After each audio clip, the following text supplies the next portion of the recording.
कर्मवीर भाऊराव पाटील यांनी 1919 मध्ये स्थापन केलेल्या रयत शिक्षण संस्थेचे 100 वर्षात एका प्रचंड वटवृक्षात रूपांतर झाले. 47 पूर्व प्राथमिक शाळा, 62 प्राथमिक शाळा, 444 माध्यमिक विद्यालये, 42 महाविद्यालये, 91 वसतिगृहांपैकी 35 मुलींसाठी वसतिगृहे अशा या संस्थेत सुमारे 4.5 लाख विद्यार्थी शिक्षण घेत आहेत. इवलेसे रोपो लावियले दारी, तयाचा वेलू गेला गगनावरी हे रयत शिक्षण संस्थेच्या बाबतीत शब्दशः खरं आहे.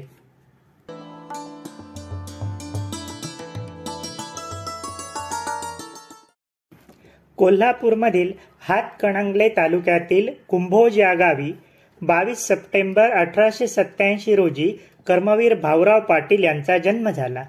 श्री पायगौंडा पाटील व सौ गंगाबाई या दाम्पत्याचे भाऊराव हे ज्येष्ठ पुत्र होते. लौकिकार्थाने जरी त्यांचे फार मोठे शिक्षण झाले नाही तरी कोल्हापुरात शाहू महाराजांनी सुरू केलेल्या वसतिगृहात राहून त्यांच्याकडून ते समानतेची शिकवण, अस्पृश्य, भटक्या आणि गुन्हेगार जमातीविषयी अपार करुणा, बहुजन समाजाला शिक्षण देऊन शहाणे करणे या गोष्टी शिकले आणि उत्तर आयुष्यात स्वतःच्या समाजकार्याने महाराष्ट्राला ललामभूत ठरले.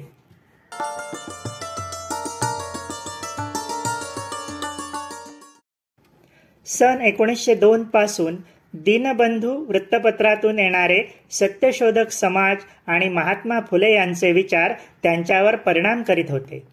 सन 1908 मध्ये कर्मवीर विठ्ठल रामजी शिंदे कोल्हापुरात आले असताना त्यांच्या डिप्रेस्ड क्लासेस मिशनच्या विचाराने ते भारावून गेले होते. आपल्या भावी कार्याची रूपरेषा त्यांच्या मनात आकार घेत होती.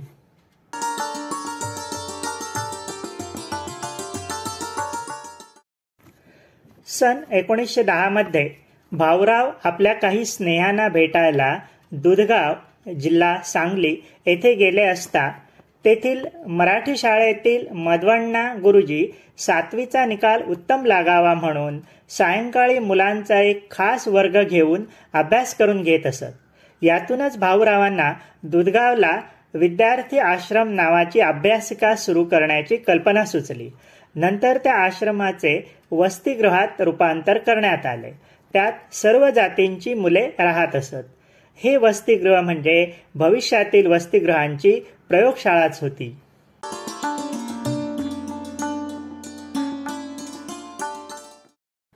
सन 1912-13च्या सुमारास त्यांनी साताऱ्यात इतर काही व्यवसायांचे प्रयोग करून पाहिले, पण त्यात यश आले नाही. मात्र खाजगी शिकवणीच्या व्यवसायात त्यांना यश आले. अस्पृश्य मुलांना गोळा करून त्यांनाही ते शिकवित असत. सन 1913 मध्ये सुरुवातीला ओगले ग्लास वर्क्स आणि नंतर किर्लोस्कर कारखान्यासाठी त्यांनी फिरते एजंट म्हणून काम केले. त्याच्याच जोडीने ते सत्यशोधक समाजाचे प्रचार कार्यही करीत असत. 1916 ते 1920 या काळात त्यांनी सातारा, सोलापूर आणि पुणे जिल्ह्यात मोठ्या प्रमाणावर प्रचार केला. लवकरच त्यांच्या लक्षात आले की राजकारणाच्या मार्गाने गेल्यास सत्यशोधक समाजाचे सामाजिक व शैक्षणिक सुधारणेचे काम होणार नाही.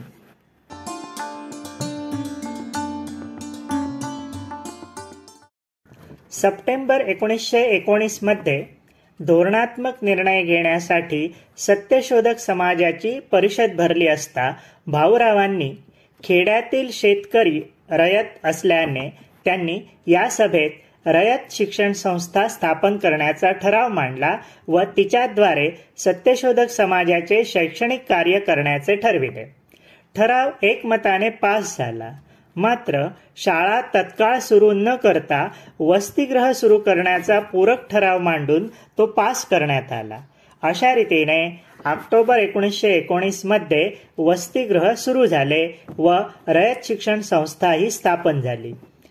सत्यशोधक चळवळीद्वारे भाऊरावांनी समाजाची गुणदोषात्मक चिकित्सा केली आणि रयत शिक्षण संस्थेच्या माध्यमातून उगवत्या ग्रामीण तरुण पिढीसाठी शैक्षणिक सोयी उपलब्ध करून दिल्या.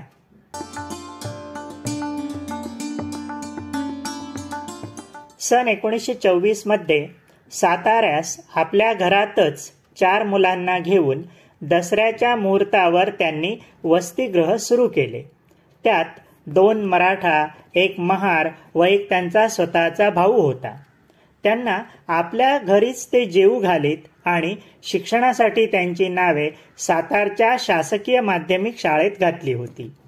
जून 1925 मध्ये काले येथील वसतिगृह काही अडचणींमुळे बंद करून तेथील मुलांना साताऱ्यास येण्यास सांगितले. त्या सर्वांची निवास व्यवस्था भाड्याच्या घरात व जेवणाची व्यवस्था खानावळीत करण्यात आली. नंतर 2 वर्षांनी इमारत विकत घेऊन 20 मुलांची राहण्या जेवण्याची सोय करण्यात आली. फेब्रुवारी 1927 मध्ये महात्मा गांधींच्या हस्ते वसतिगृहाचे छत्रपती शाहू बोर्डिंग हाऊस असे नामकरण करण्यात आले.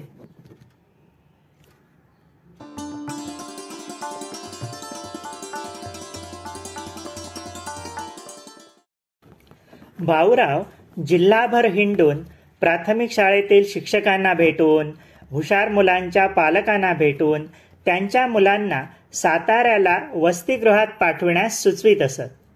सन 1926 मध्ये श्रीयुत केशवराव ठाकरे यांनी प्रबोधनामध्ये अग्रलेख लिहून या वसतिगृहास आणि भाऊरावांच्या कार्यास प्रथम प्रसिद्धी दिली. या लेखामुळे आणि महात्मा गांधींच्या भेटीमुळे भाऊरावांचे कार्य संपूर्ण सातारा जिल्ह्याला आणि जिल्ह्याबाहेरील लोकांनाही समजले.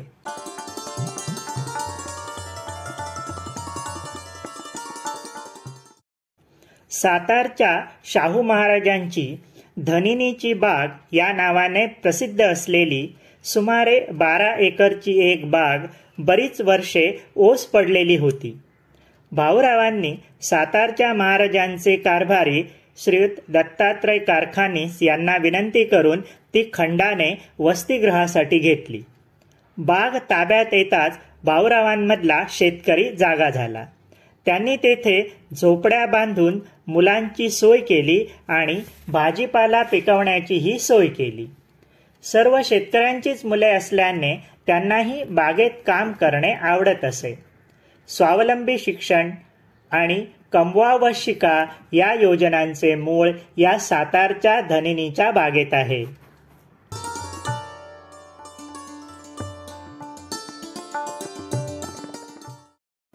वसतिगृहाचे ध्येय पुढील प्रमाणे होते. दाखल झालेल्या मुलांना अतिशय कमी खर्चात प्रगतिकारक, उदारमतवादी व परिणामकारक शिक्षण देणे. खेड्यातील हुशार मुलांना अभ्यासक्रम पुरा करण्यास सोयी उपलब्ध करून देणे. मुलांना एकत्र भोजन व निवास यातून जात, पंथ इत्यादी भेद कृत्रिम व विनाशकारी आहेत हे पटवून ते नष्ट करण्यास मदत करणे. स्वावलंबन व श्रमाची प्रतिष्ठा मुलांवर बिंबवणे. रयतेच्या शिक्षणासाठी त्यागाने काम करणारे कार्यकर्ते व नेते तयार करणे.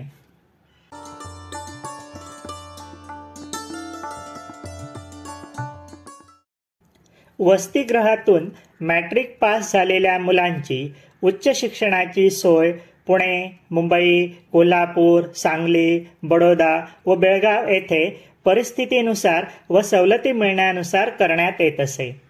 2 वर्षानंतर तरुण पदवीधर शिष्यांवर वसतिगृहाचा व इतर शाखांचा कारभार सोपवून त्यांनी संस्थेच्या विस्तारावर लक्ष केंद्रित केले.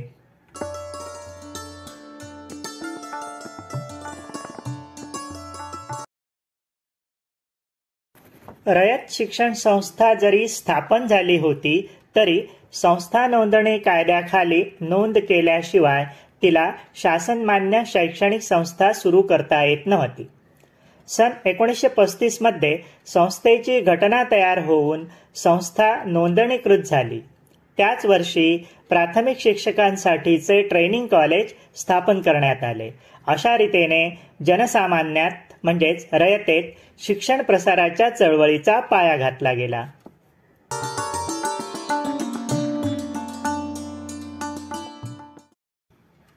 प्राथमिक शिक्षकांसाठीच्या ट्रेनिंग कॉलेजचा अभ्यासक्रम ग्रामीण वातावरणाला सुसंगत ठेवण्यात येऊन जुलै 1935मध्ये silver jubilee rural training college साताऱ्याला सुरू करण्यात आले. पुढे नंतर देश स्वतंत्र झाल्यावर सिल्व्हर ज्युबिली ट्रेनिंग कॉलेजचे नाव महात्मा फुले अध्यापक विद्यालय असे ठेवण्यात आले. या कॉलेजात प्रवेशासाठी अक्षरशः झुंबड उडत असे, कारण मिशनऱ्यांच्या 2 ट्रेनिंग कॉलेजेस नंतर खाजगी संस्थेतर्फे निघालेले मुंबई प्रांतातले हे पहिलेच कॉलेज होते व अतिशय माफक खर्चात शिक्षण पुरे होत असे.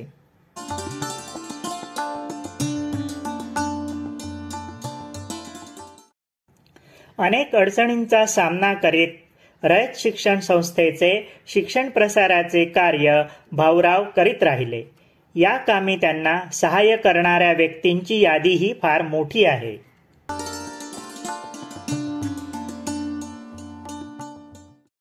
दिनांक 26 जानेवारी 1959 रोजी भारत सरकारने त्यांना पद्मभूषण हा किताब बहाल केला आणि 5 एप्रिल 1959 रोजी पुणे विद्यापीठाने त्यांना सन्माननीय डी.लिट. ही पदवी दिली.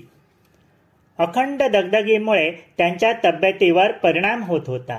शेवटी 9 मे 1959 रोजी त्यांनी चिरनिद्रा घेतली.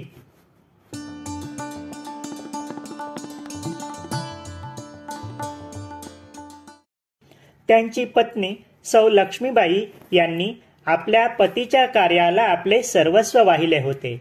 एका प्रसंगी वसतिगृहातील धान्य संपले असताना आपले परमपवित्र मंगळसूत्र गहाण ठेवून त्यातून आलेल्या पैशातून वसतिगृहातील मुलांना जेवू घातले होते. खऱ्या अर्थाने त्या मुलांची ती आई होती.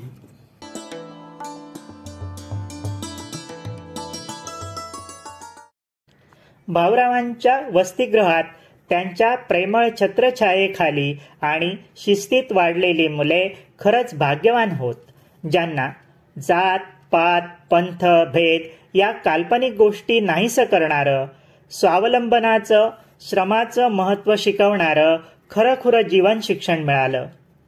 समाजशास्त्र, शिक्षणशास्त्र किंवा मानसशास्त्र अशा कुठल्याही विषयातील पदव्या न मिळवता किंबहुना लौकिकार्थाने फारसं शिक्षण न घेताही भाऊरावांनी रयतेच्या शिक्षणाचा जो कार्यपर्वत उभा केला तो अतुलनीय आहे. महाराष्ट्राचा इतिहास त्यांनी आपल्या कार्याने उज्ज्वल आणि गौरवपूर्ण बनविला आहे.